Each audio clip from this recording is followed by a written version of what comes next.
in the hood today. It is chilly. Happy Monday. Yes, Mandy. Very, very safe travels on your flight today for your birthday trip. Birthday trip. Birthday trip. I'm gonna sing you happy birthday in my fastest opera voice on Wednesday. So be prepared. Get your earplugs. Mandy is going to what? Puerto Rico, right? Puerto Rico. Safe travels. I'm going to give it a few minutes. Today has been a very long work day. Hi, Brandon. How are you guys? What did you guys do this weekend? Did you do anything interesting or fun or relaxing? Hello, hello. Hello, hello, Christy. Hello, tattoo girl. Here. She says here. I'm here. Here too. I'm here too. Hey, pumpkin. Okay, thank you. Thank you, thank you, thank you.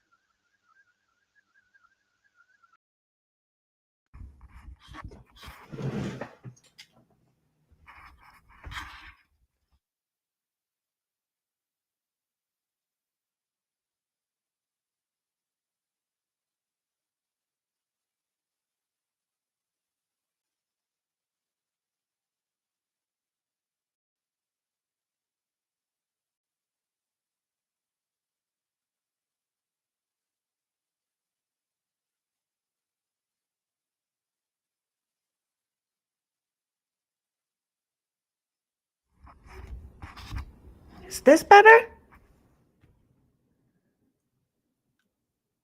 No, okay.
I don't know which way this goes.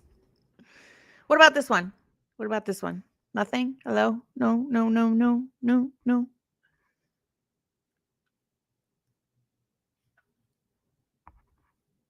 No sound. Dang.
For some reason, this chat is way behind. I don't even think you can hear what I'm saying, though. Oh, man. I don't know, guys. I don't know why I don't have sound. Let me check one thing. 1 minute. 1 minute.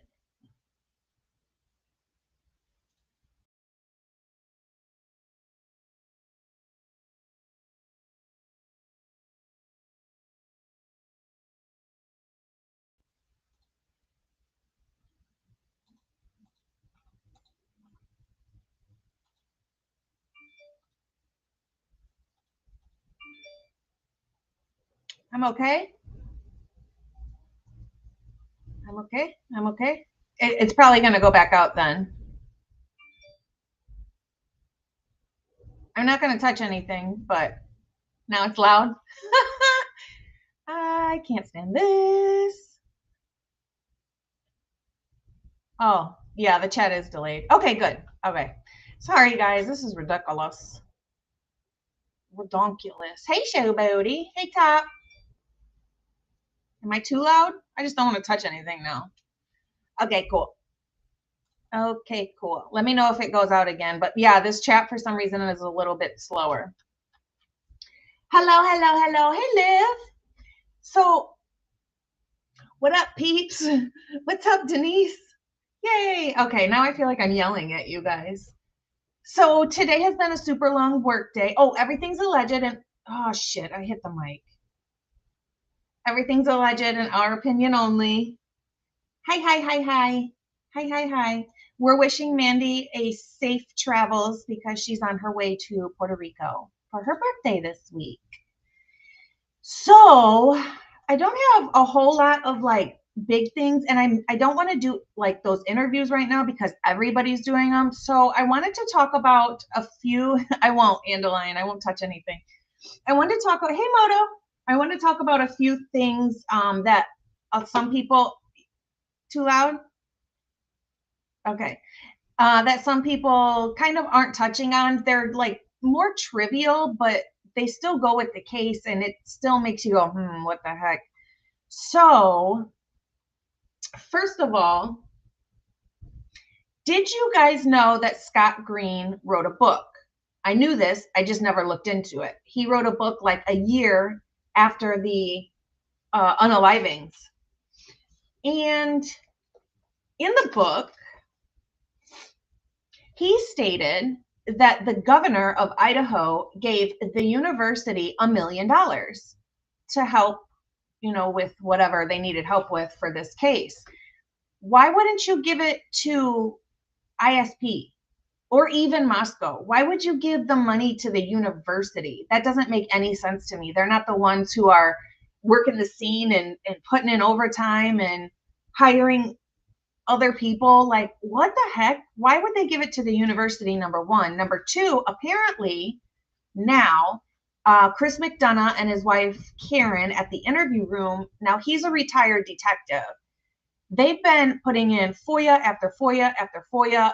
Nobody will give them what they're asking for. Some of them aren't even responded to, just like mine, would never get a response or would give me the runaround, whatever.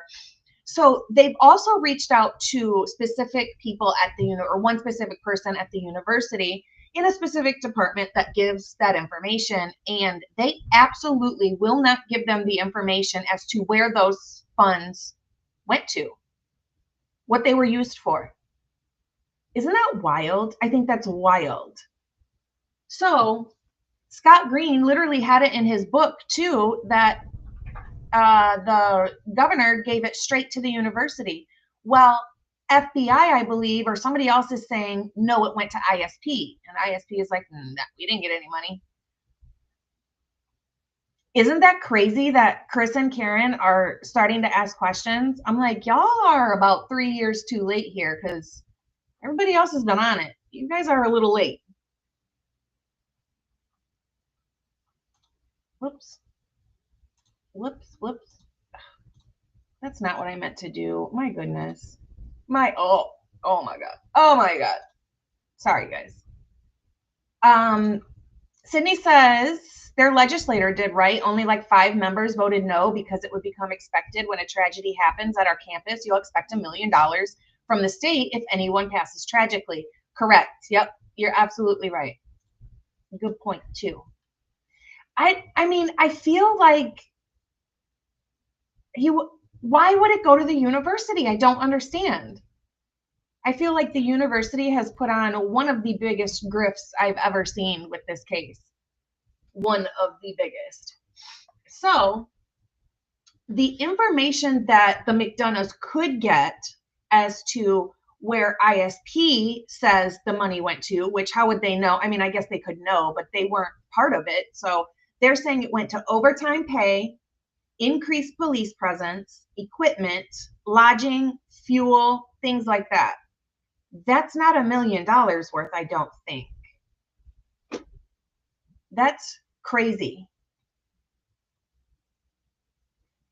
Yes, it is. I'll type it in here. Their channel name is The Interview Room.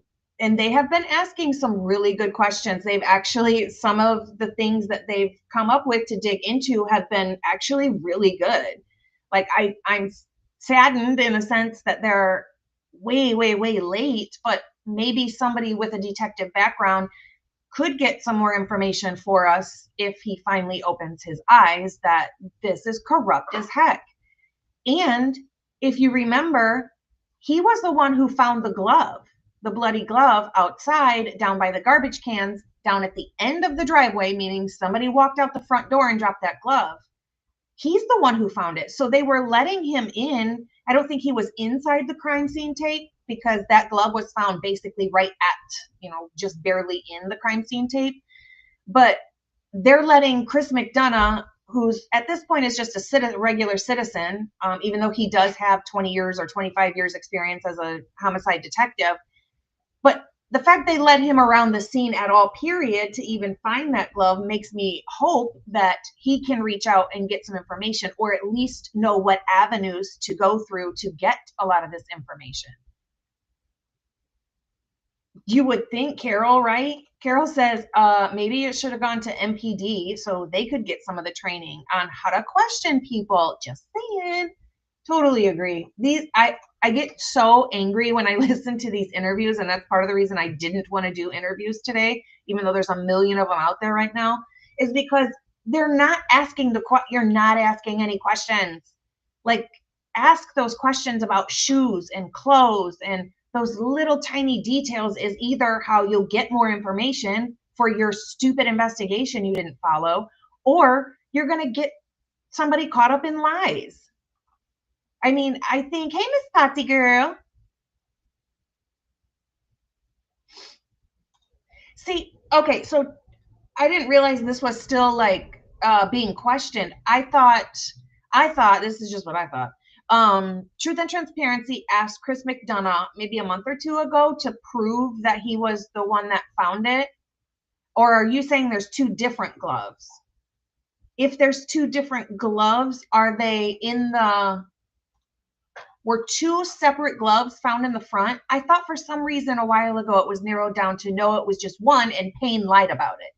Because Payne said that glove wasn't there, and it was, because he said, I checked my body cam, it wasn't there. Well, when you go look at his body cam, it's absolutely there. So I thought, hey, Shelly with the good hair. I thought for some reason we narrowed it down that it was just one glove, and Payne was lying about that as well. I'll have to go look again. I can't remember. I was confused on that for a while. But hi, Miss Potts, good to see you. And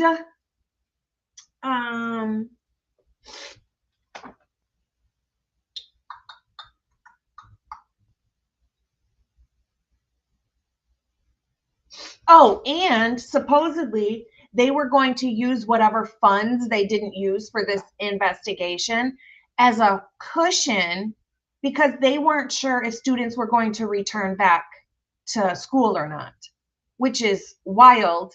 Because, right? Payne lied, no freaking way.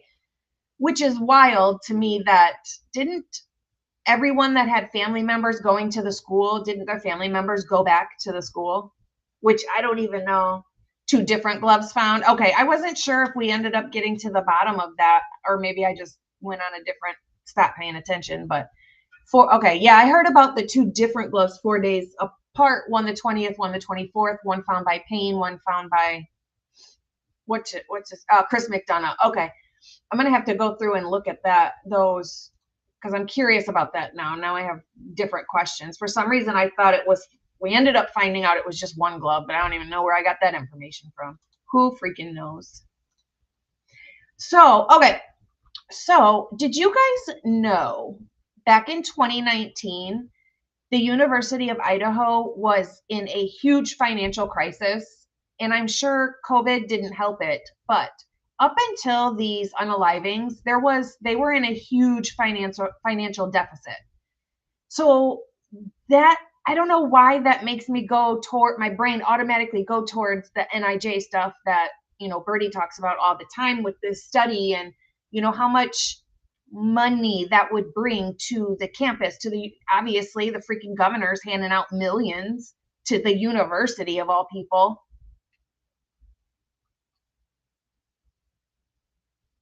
Yes. Okay. Yep. That's a good comment. So Sydney also says, Scott Green also complained about DEI related costs and inflation during his emotional appeal to the Idaho state legislator for the $1 million grant. He was begging anybody and everybody for some funds.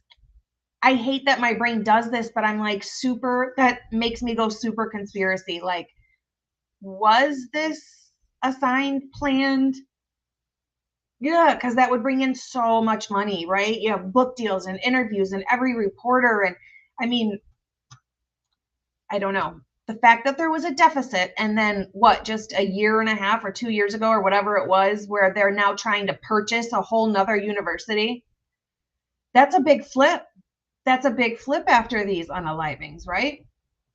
It's so interesting to me. And obviously we know about these little details and stuff, but I spent a little bit of time just looking into some of this stuff, and I'm like, just the money trail itself, first of all, you can't follow it. It's dang near impossible. But just because of the money, it's strange. It's strange. Very, very sus. Did you guys also know, on a different note, that Bill Thompson and Ashley Jennings, I'm sure you guys know this part, but Bill Thompson and Ashley Jennings entered the crime scene before it was processed, pictures, literally anything? In what case have you heard that the prosecution gets to enter the scene before anything is done? They were like the second people in there, or the first people in there, as far as like citizen. Like, that's usually not how it happens. Usually the scene is processed and, you know, whatever, but then the prosecution comes in after that and is able to see it.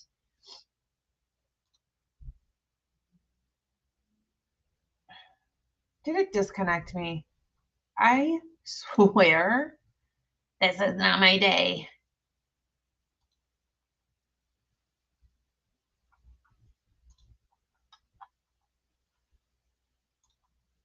Can you guys hear me? Oh my God. This is so annoying.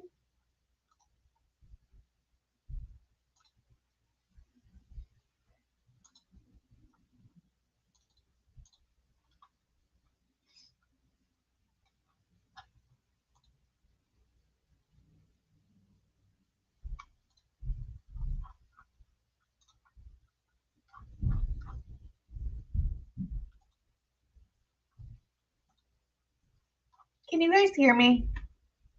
Oh, okay, there you are. I don't know what happened. It just like blipped out. Maybe changing streaming services was not the best idea. I think today is just not my day.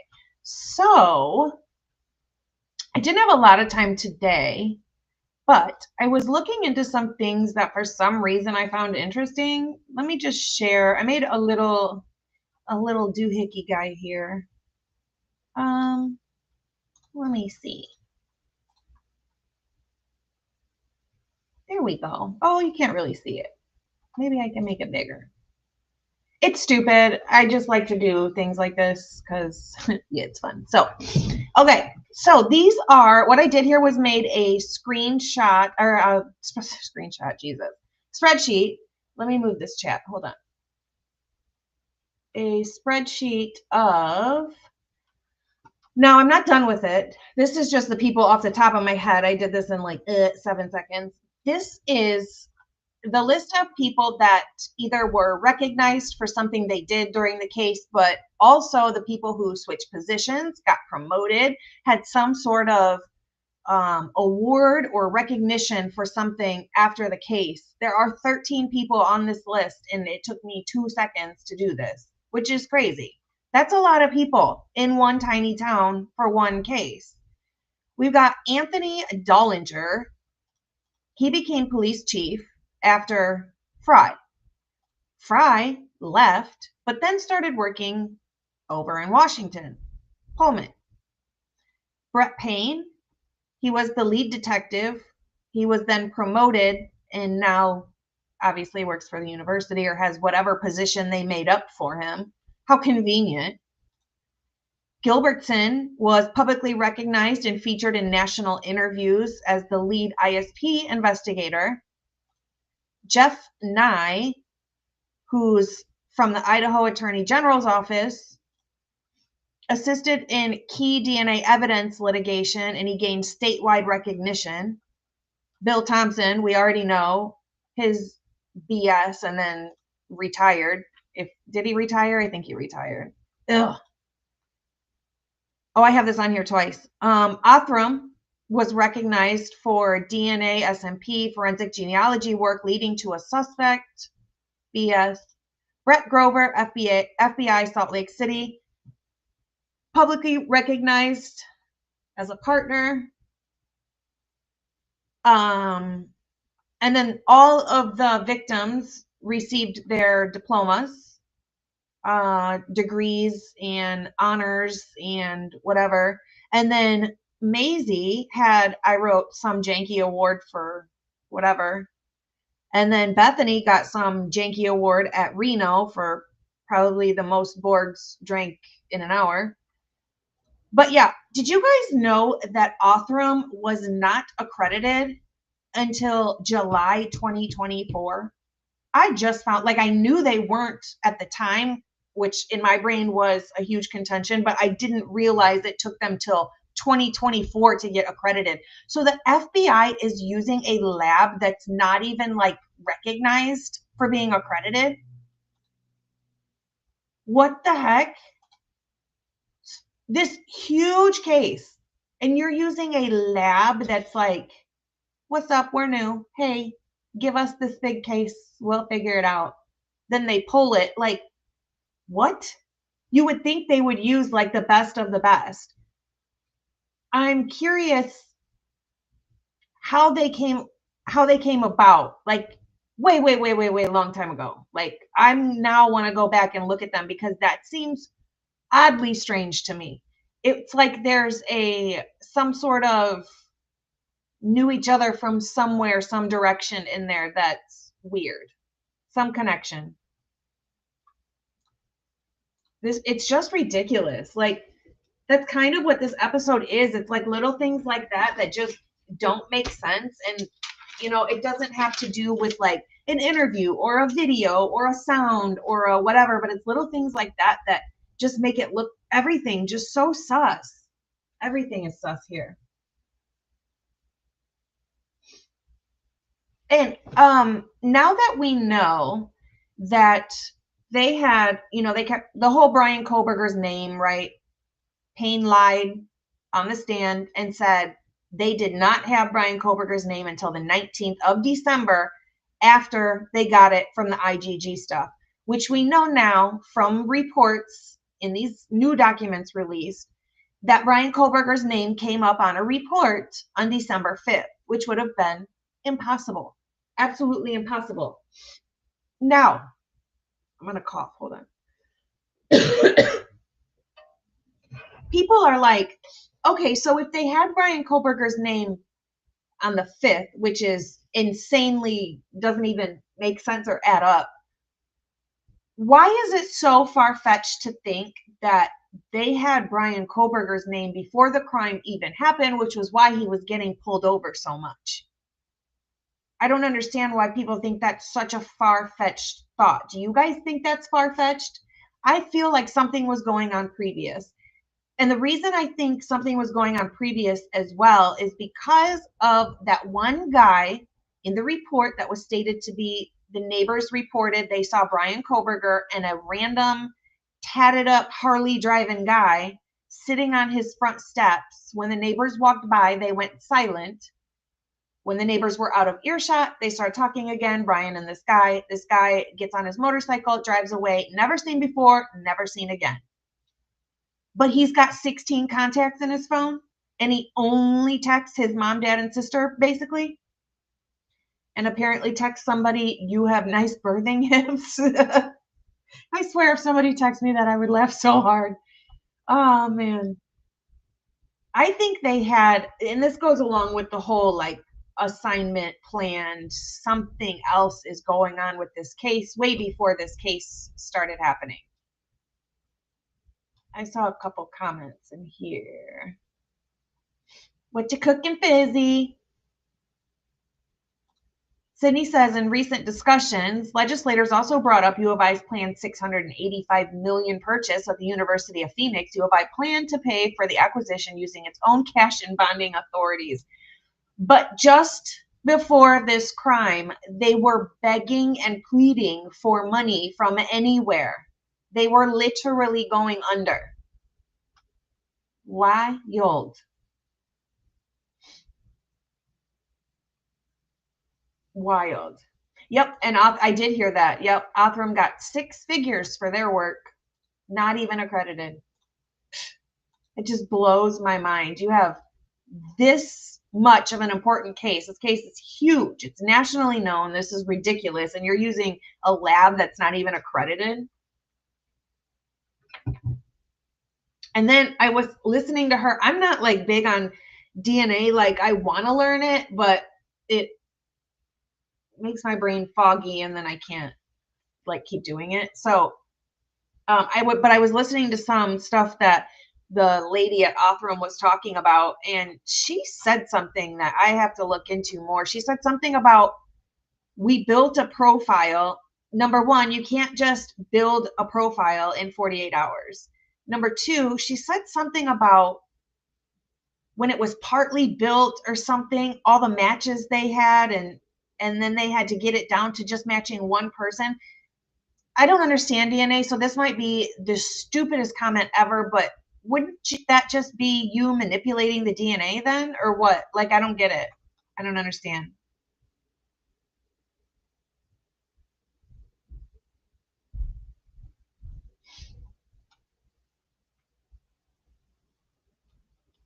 Sorry, I'm looking at comments real quick.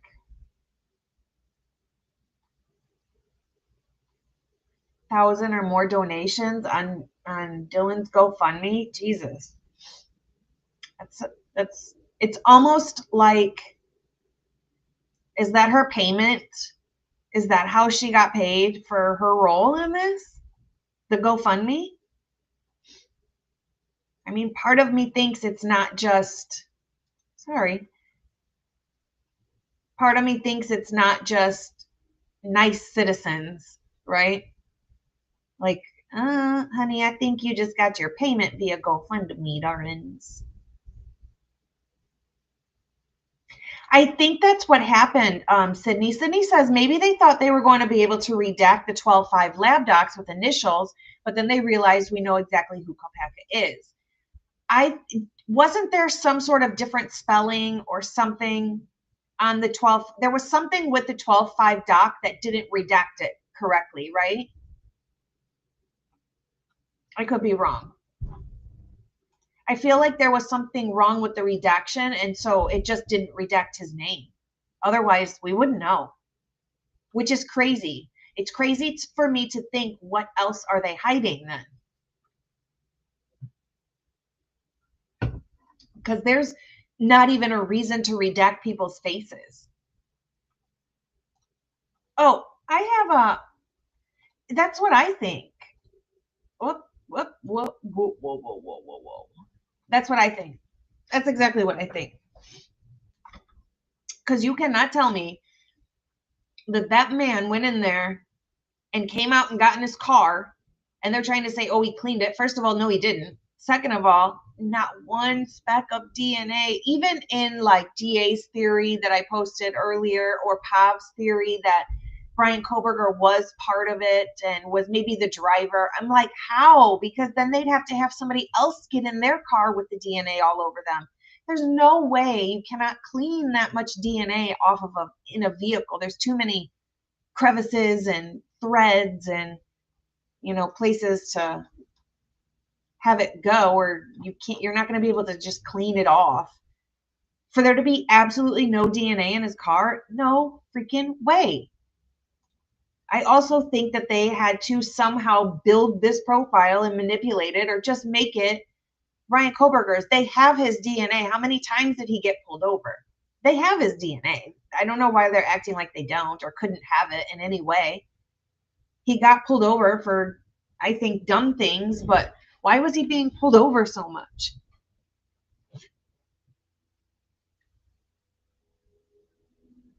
You like this streaming service, Andalion? I had some, I don't know if you were here earlier, but I had some audio stuff going on with it. I like the layout. I think it's easier, but it's easier for me to use, but we shall see. We'll give it a month. We'll give it a month.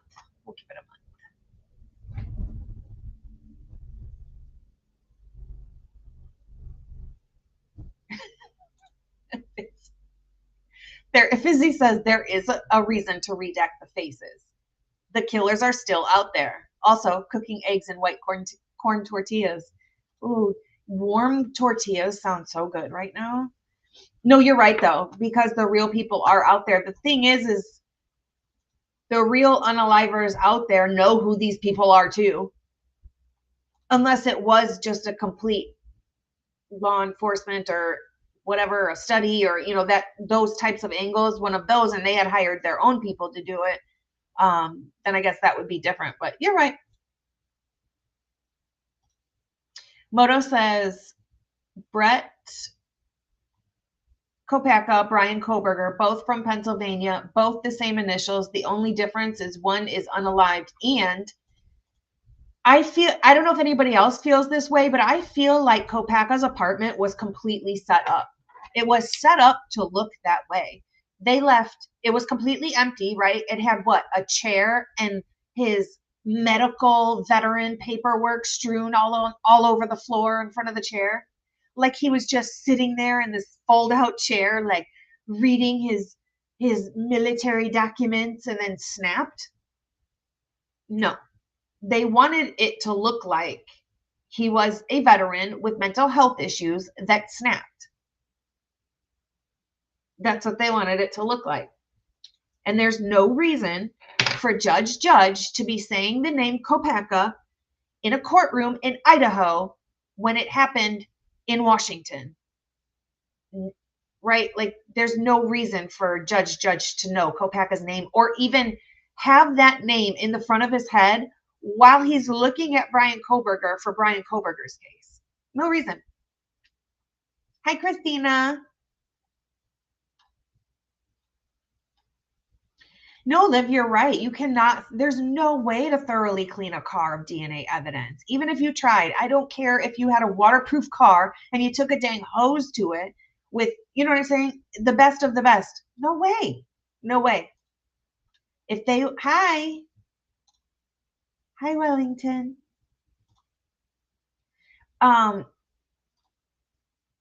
If they can find, according to them, if they can find a less than a grain of sand amount of Brian Koberger's DNA from a skin cell on the knife sheath, surely they could find the victim's red fluid and DNA in his car, or the person's car who did this. I think they probably walked. I don't know why somebody would drive to the crime and park in front of it. At the very, very least, you'd park up the street or whatever. I suppose it would be hard to park up the street and walk around with a bow and arrow and a pew and a vacuum and a change of clothes and a hazmat suit and like a knife and the sheath that's not on his belt loop apparently. and whatever else. Yes. Isn't that so strange? That's so strange. Did they have, okay, speaking of ICU2, for those of you who don't know what ICU2 is, I'm sure you do, but I'll let you know, just in case. Everybody thought on the internet Brian Koberger's name was I See You Looking, right? Was it I See You Looking? Yeah, in a firefighter outfit. It was I See You Looking, or, Inside Looking. That's what it was. Inside Looking. Does anybody know if that was actually his or not? I feel like they found out it wasn't him. Anyway, everybody thought Brian Koberger's handle on stuff online was Inside Looking. And not long after that, Brett Kopacka, who knows Brian Koberger or is both from Pennsylvania. There's other connections, I thought, but I can't remember what they are. Anyway, he had his handle then online was ICU2. That is weird. Inside Looking and ICU2. That's weird.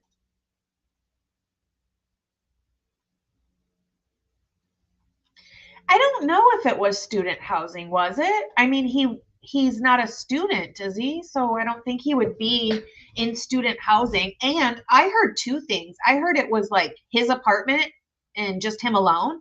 And then I heard there were other people living there, which doesn't make sense because how would the apartment just have like a lawn chair and some paperwork in it? I don't know. So wild. I already saved that.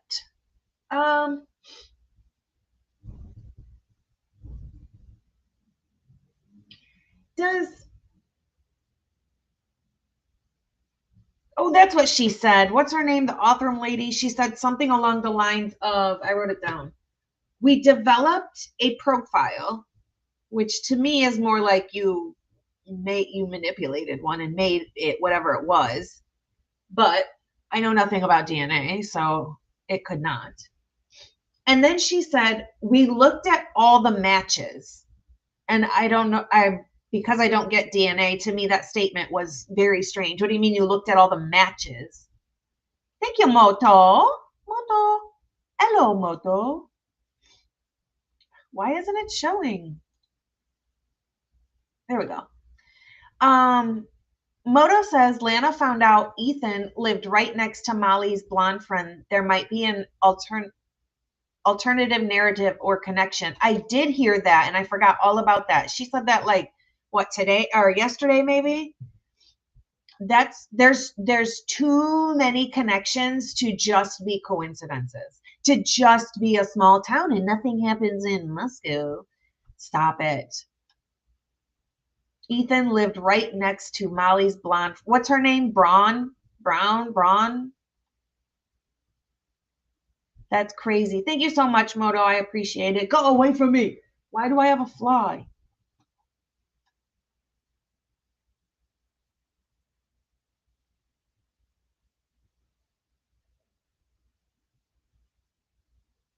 Yep. Very, very true. I thought a unalived victim wrote something and why the tearing out walls and paint. Yeah, the demolition of the house, which was, didn't they demolish the house like a day before they started it, like a day before Brian was even arrested? What? I don't even know if that's true. I could have just made that up. Let me Google it. That's how my brain is today. I know nothing today. What date was the Idaho 4 house demolished? Yeah, December 28th. And he was arrested the 29th, right?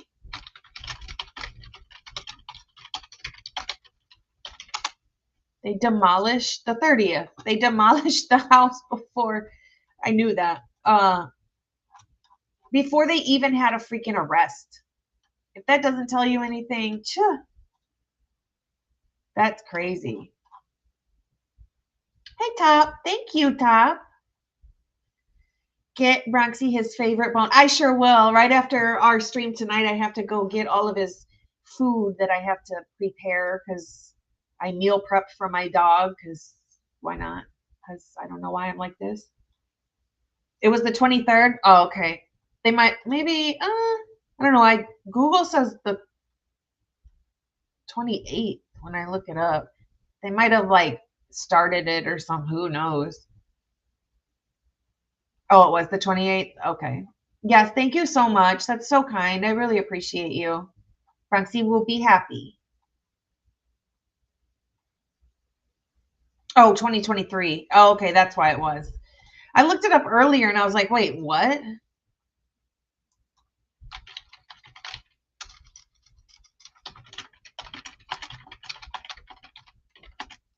Yeah. Oh, yeah, 2023. Okay, so a year later. I was confusing myself earlier today. I was like, that doesn't even make sense.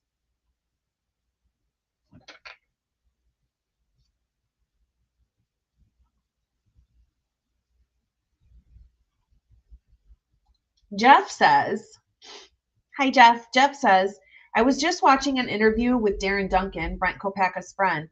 Oh, that reminds me of something. Darren says he's 99% sure that Brent never lived in Pennsylvania. I have to be honest, I never ever looked into where I might have. Actually, I think Brett Kopaka lived in a town like 3 minutes from me in Illinois. I'm pretty sure. Pretty sure. Or at least that's what it says when you look him up. I can't remember what the other ones were. I looked him up so long ago. The whole Kopaka stuff was just so long ago that I forget sometimes the little details of him. Oh, that's what I was going to say. Did anybody see, do you guys remember William that came out just within the last year? Came on Birdie's channel, that one that was Brian's friend. I don't know if he is or isn't. I never made a decision on that. I have no clue. I don't know what you guys think, if he's a friend or not. But he posted a video, yesterday maybe? Possibly the day before. Didn't he just like fall off Facebook? Good Lord. Didn't he just fall off YouTube? It was like he came out and said, I'm his friend, did like one interview, wrote on a piece of paper all the channels he likes, and then disappeared.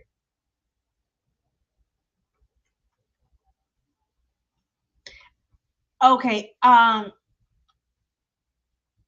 Yes, in Illinois, not all that far from me, but don't recall the others either. I want to say in Illinois, it was Cherry Valley, Illinois. I'm pretty sure that's like super close. Super duper close. Okay, did he post Motorbike Willie. Did he post more than one? I only saw one. I don't even know why it came up on my feed either. Right. William 127. Yeah, William 1. Yep, you're right. William 127. Oh, he did? Doesn't come up on my feed. So, my question is, how many of you guys think that he is Brian Koberger's friend in real life and did things together? Put a 1 in the chat if you think Mr. William 127 is actually Brian Koberger's friend and has a connection from back in the day, or put a 2 if you don't believe it. Here, let's see. Let's see if I can find it.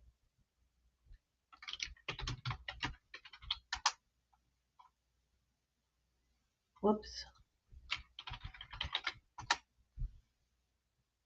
2 new videos.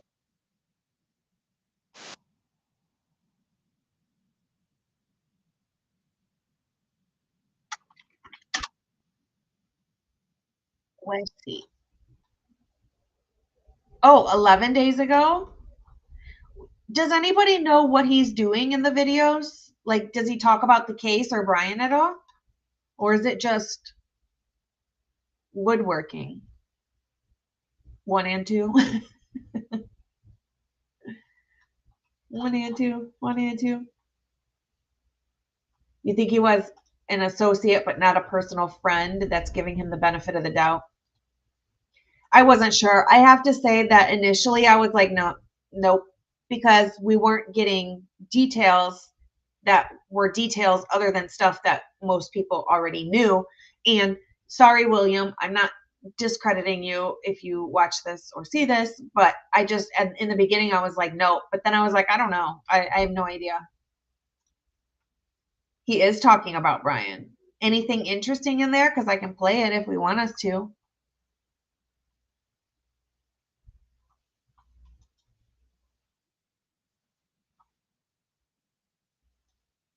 Oh, maybe not. Because it's not giving me sound. Hold on. Hold on. Device.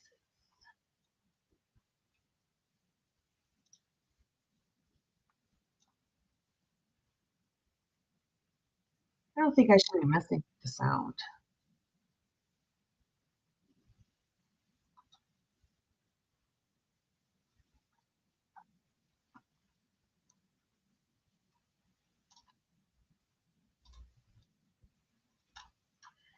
Oh, can you guys hear me?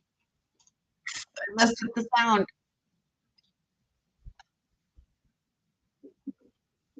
Okay. This. He does mention Brian, and he said he's going to come on again with other thoughts. He was showing people that he's not a fake, that he is a successful person. He was really ridiculous. Okay. I just am curious on stuff like that only because I'm curious on stuff like that only because I feel like how come you didn't come out a long time ago? Because if that was my friend and I really thought, and I'm like, they didn't do this, I would have been stepping up from day one, and somebody had to shut me up because I'm sticking up for my friend. Like, I feel like, how come he didn't come out at the beginning of this then and be like, wait, what? Like, there was one person maybe that kind of came forward and was like, I went to school with him. I didn't know that he would do this type of thing. Hey, Steven. Howdy, howdy. Okay, so Happy On says YouTube put him on suspension or whatever they call it, the words he used in this video. So I did hear that, and I did hear that when somebody removes a video, it automatically says, or even when YouTube removes a video, it automatically says taken down by the person who put it up, or by the channel owner. But I heard it says that whether it was taken down by YouTube or whether you take down your own video, it says the same thing. So I wasn't sure which one, if he took it down or if they took it down. Thank you, Moto. Moto says, do you think Steve G changed Chris McDonough's mind about the case? I don't know. So I'm a little irritated with the G's simply the fact that they want to sit there and tear Bill Thompson apart up and down, inside out, which is fine. You should. But then you can't sit there and think that they have the right guy then either. So you can't have it both ways. Which one is it? Do you think they did a crap job, or do you think they have the right person? It's like you're trying to say both, and you can't. So maybe if some people that Steve G talks to that has a lot of experience in homicide detective, then maybe Steve G is like, maybe I should open, maybe I should try and rethink it with a fresh mind. I don't know. Yeah, that's a really good question. I just don't understand how the G's think they can have it both ways. You can't hate Bill Thompson and call him every name in the book and just drag him online, but then they have the right person in prison and all over because you wanted the death penalty. But now we're looking at things, if Chris McDonough is looking at things like this, I'm not saying he's the greatest detective in the world or everybody should listen to him, but if he's starting to question and people on court TV like Vinny are starting to question, maybe it's time the G's open their eyes and question too. don't know how they don't hear it. How do they not hear the contradicting statement when they utter the words they speak? Seriously though, I don't get how they don't. I don't know. I don't get how they can see this stuff and read this stuff and know that they were played. They were played by everybody, prosecution, the judge, I mean everybody. But then still think the investigation is solid and they have the right person? No, you can't have both.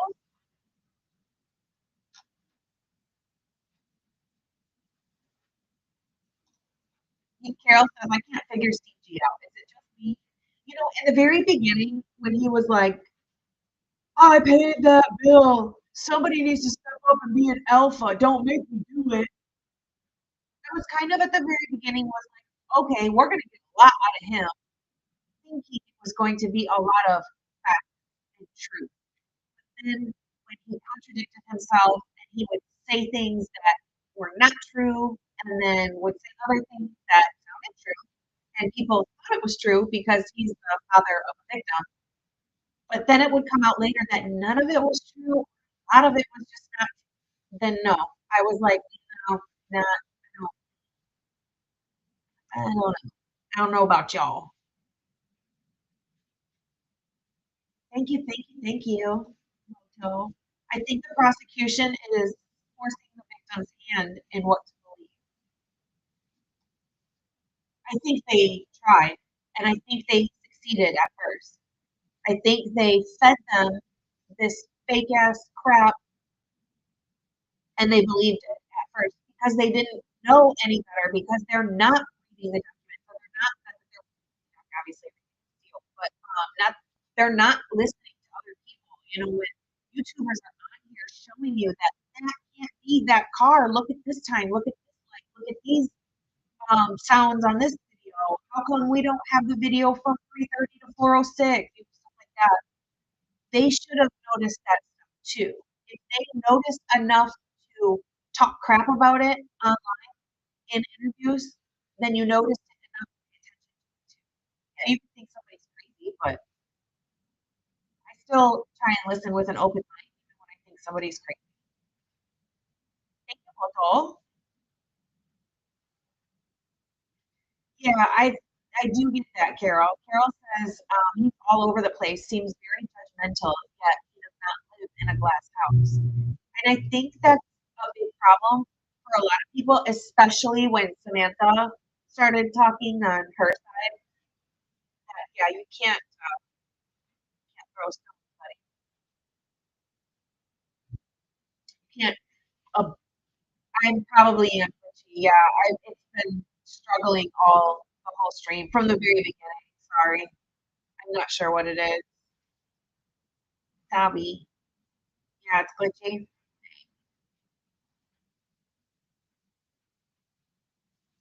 Hey, Mitchell. I just bumped it.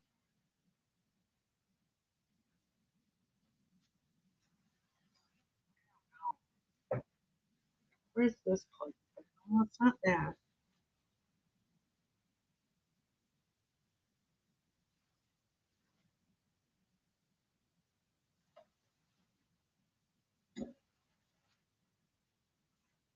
I don't know if that's any better. Excuse me, what's in your ear? Oh, joke's on you. Can somebody let my chat is a little behind? Can somebody let me know if this audio is okay? But yeah, I didn't have a bunch for you guys today. I kind of wanted to just chit chat about these little things that we've never really talked about before. What do you guys think about the so in my pre-recorded I put it up this morning. But the Cherokee Rose pointed it out, and I think other people have pointed it out too, the chimes, the church chimes on the body cam. Uh the time's off by an hour. So does that mean the time is off by an hour on Linda Lane as well? Is that the one? Linda Lane? Because on the body cam, I don't know. I'm so confused with that. I keep going back and forth with the timing in my head. I have to, sorry. I'm probably just gonna hop off. I don't know what's going on with the audio. It's driving me nuts.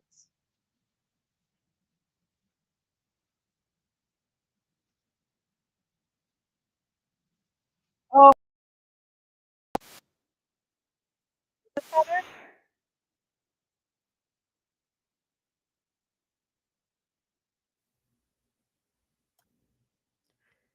Is this better?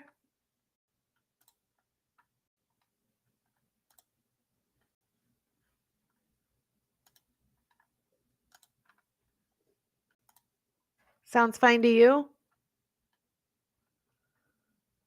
I'm annoyed with this audio today. Hi, Lucy.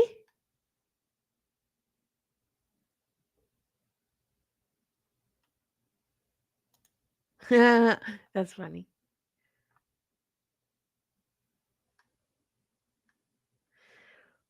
Jeff, I'm curious what you think about the lack of DNA in the car. If you think that Brian did it, how was there no DNA in the car at all? I guess it's things like that that trip me up because that's just not possible. Awesome. Thank you guys.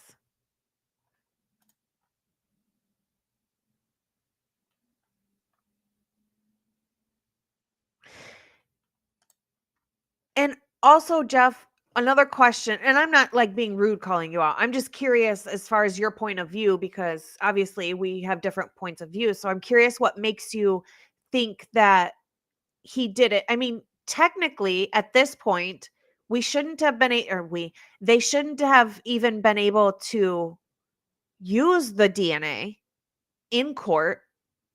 So without the DNA that they manipulated and built a profile in 48 hours, which I did, okay, whatever. How would they have gotten to Brian Koberger through just following the facts of the, where the scene leads them and the facts lead them in the investigation? How would they get to Brian Koberger then without that?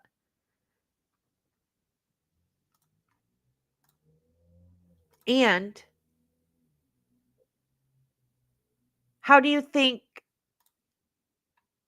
the amount of DNA that was on the sheath of Brian Koberger's, that was trace DNA, skin cell DNA, rather than red fluid DNA, wouldn't you think that if his DNA was able to get onto the knife sheath, just one tiny speck that, less than a grain of sand, wouldn't there be more? Wouldn't there be more of his DNA on there? If he had it on his person, if he had it in his home, if he moved it from Pennsylvania to Washington, how would there not be more of his DNA? How come it's just that teeny tiny, we can barely even get anything from this sample? So much so that we have to literally build a profile.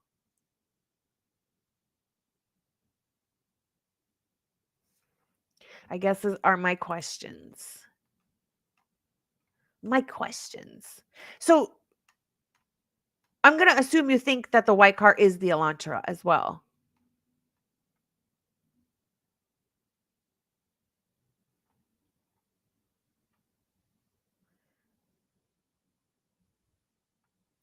Yes, I guess that's my point, because Witchy says it way better than I do.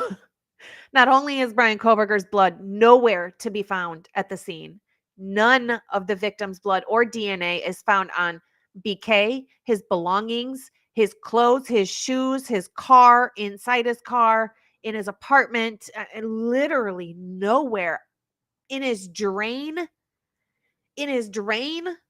Like, it's just not, that's so much red fluid and DNA, out of their mouths, they said it was so much red fluid everywhere, blah, blah, blah, blah, blah, blah, blah. How would he not transfer it somewhere? You can't clean that. And if we know he was getting pulled over left and right, or a couple of times. But when he went to Costco that morning, he had not cleaned his car yet, or if at all. We don't even know he actually cleaned it, which I don't think he did. But when he was at Costco, his car was dirty as crap. So he's just going to do all of that. And then knowing as much as he gets pulled over, just drive around to Costco all morning on a Sunday dressed up, just in case they pull him over and his car would have had red fluid all in it. Like, what?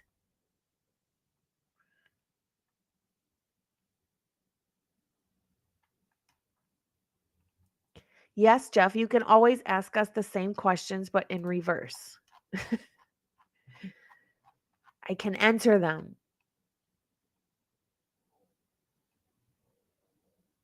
I just don't, also, the wounds show that this was somebody who was highly experienced. And I don't think it was just one person that's highly experienced. I think all of the evidence we have so far up to right now, this day, proves 1,000% 2 people at the very least.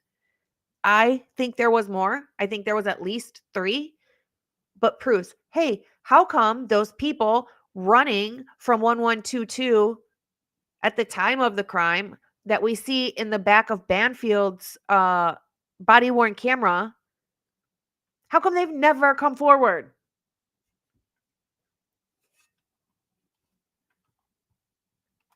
I mean, and then if you want to even take it that far, we can even say what we say all the time is, if that's true, and Brian did do this, as far as his education, he made some really dumbass mistakes. Take your phone with you? What?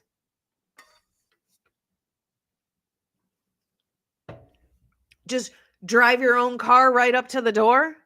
Knock? Like, I'm surprised he didn't ring the Ring doorbell and announce himself then. Like, what the heck?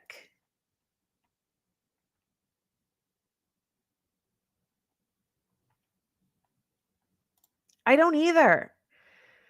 Will Blind You with Light says, I don't see how people dig so deeply into this case and still say, oh, he's 100% guilty. And I'm not sorry, but if your name has truth and justice and things like that in it, you need to get real.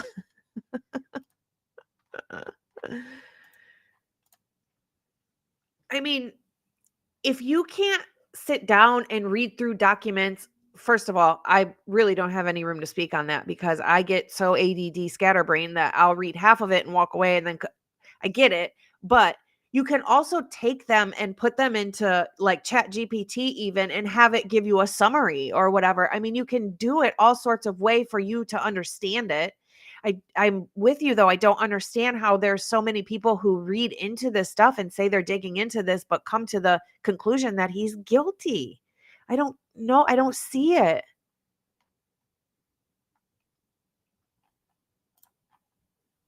He pled guilty because that was the best of the worst option. That was the best thing he could do for himself. That he didn't stand a chance. He didn't stand a chance. At the end of the day, I feel like there's Brady violations all over the place in this case. The prosecution cannot withhold any sort of exculpatory evidence, any sort of evidence that will put the defendant in a good light. You can't do that. And they did that in this case over and over and over. And every time she asked for it, they would give her a part of it, but not the other part. I mean, how many times did she file a motion to compel? They weren't even giving her the information she needed to even fight her case, to even defend him. And then at one point at the very end, Brian stopped participating because he's like, there's no point. I'm not going to win. There's no point. So the best thing you can do is take life. That's the best thing you can do for yourself.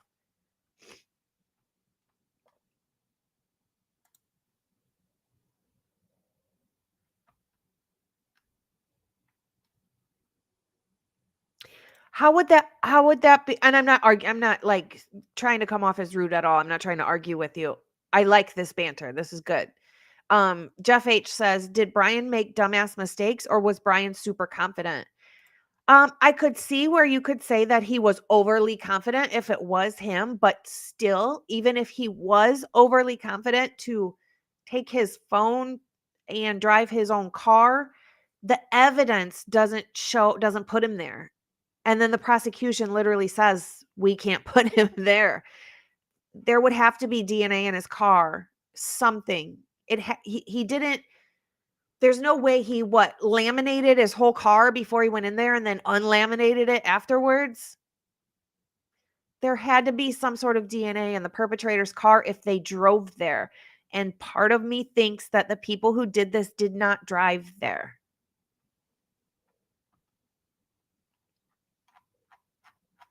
It's hard for me to even place him there.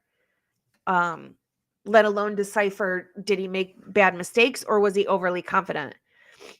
I could see where he might be overly confident in some areas, possibly because of autism, but I don't think it would be something as obvious as driving his own car or bringing his own phone. It's simple things like, oh, we have him in that area 23 times. No, you don't. 16 of those, he was at Target. So that leaves you with however many, because I can't do math. And those were him probably getting coffee or the ATM or whatever. But still never close enough to even get intel on the house. There's just so many trivial things like that end up plugging into the case so well that proves to me in my mind that it just wasn't him.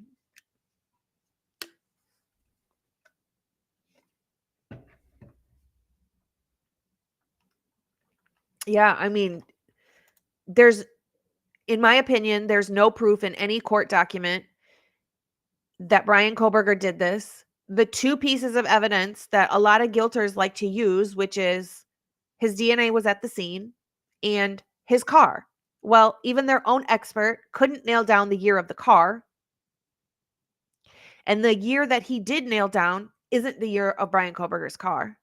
You have to really pay attention to that wording in the email that he sends. And the DNA was less than a secondary transfer amount of DNA. Less than a secondary transfer. Not the same amount, not a little bit more than a secondary transfer, less than that. It was so small that they had to literally build it. And yeah. They have so many things that, I mean, why in the world would you take an object that was found at the crime scene and only test or swab a spot that you can't see? There was a tiny particle there, and that's why they were like, oh, let me swab right here. We swab here and send it off for DNA. We can't see it, but we've got red fluid that we can see that belongs to Kaylee, Maddie, and two unknown male. I don't know if at this point if it's one or two anymore. But you've got red fluid on there. You know it's unknown male, and you don't test it to find a match? Because surely with all this fighting and all this 4 people, surely at some point I would think a perpetrator would get cut or hit or something, because we know none of them were sleeping like they told us they were. So the 2 pieces of evidence they say they have are easily explained away. Easily, in my opinion, easily. Anyways, that's it. That's all there is. That's it. Why? Yeah. And why would Hunter have Kaylee's red fluid on his fingers? Something is wrong. And then you just take all the other teeny tiny details, the tiny ones, the sounds we hear at other times, how the clocks are off, and Tesdall and Rosie being in the area, but said they were off the clock, but they were there. And then the audio and the videos that seem altered and edited. How do you have a car backing up that starts as a car and ends up as a truck or a VRUC, a van car truck? I don't know what's going on. Was Murphy there? I don't know. Is Murphy not there? Was that the neighbor's dog barking? It's just so many things. How do you, the main piece of paper that you have, the PCA to have this man arrested, is full of lies. It's just not true. if you had to put the truth in there, you would have never arrested him. Had you had to follow the investigation, I can guarantee you it didn't lead to Brian Koberger. Lucy, are you laughing at me or with me? I'm lost at this point. The math ain't mathin'.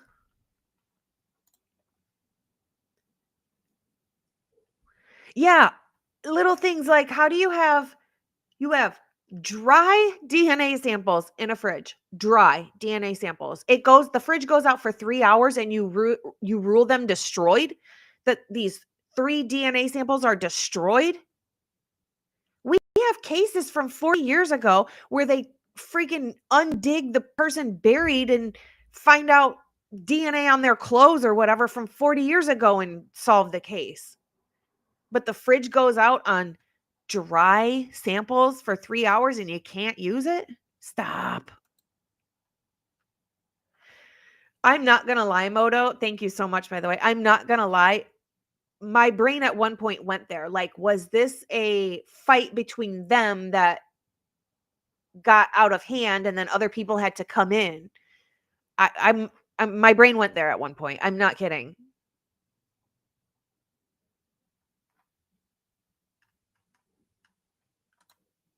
I mean, you're in a courtroom. The defense is asking for all the documentation, all the evidence. Give me all the evidence. They won't give it to them. They have to beg for it over and over and over for specific things because they're holding back exculpatory evidence. But yet you want this woman to fight this case without the information that she needs. And then there's a leak of information. So she asked for a few more days and he won't give it to her. The judge is only siding with the prosecution and just in their back pocket, doing whatever they say with no control over his courtroom. But how's she going to defend him? How was there any other decision for him to make other than take the plea deal that the prosecution brought to the defense? If they had such a strong case, why would they offer a plea? That pissed off every family, everyone. It doesn't make sense.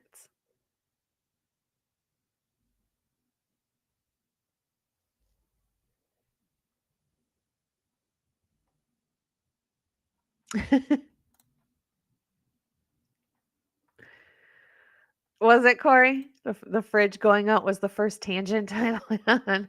There's so many tangents I could go on. Ay, ay, ay.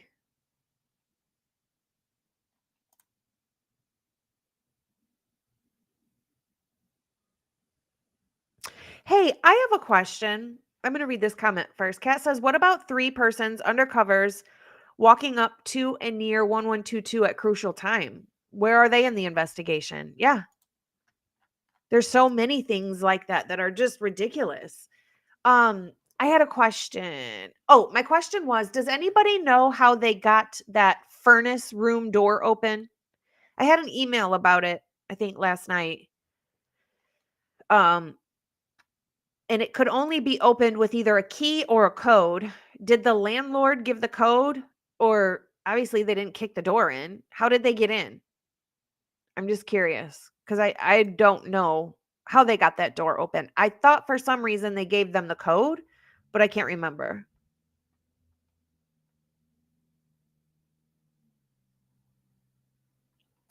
Oh, yeah, we got snow. We got a little bit of snow here in Illinois. It stuck just a wee little bit. All right, guys, I'm going to hop off for tonight. I'm going to take Bronxy to the park and I got to go get his food and then make it. And it's a process. So I'm going to hop off tonight. I will have a better presentation for you on Wednesday. Okay. Cause today my brain was fried and I was like, let me just flap my yapper today. Cause that's what I feel like doing. Thank you everybody for being here. Thank you Moto for all the super chats. I appreciate all of you. Thank you to my mods. You guys are the best. I appreciate you. All right, guys, I'm going to hop off. Do something nice for yourself. Be kind, but more importantly, be kind to your animals.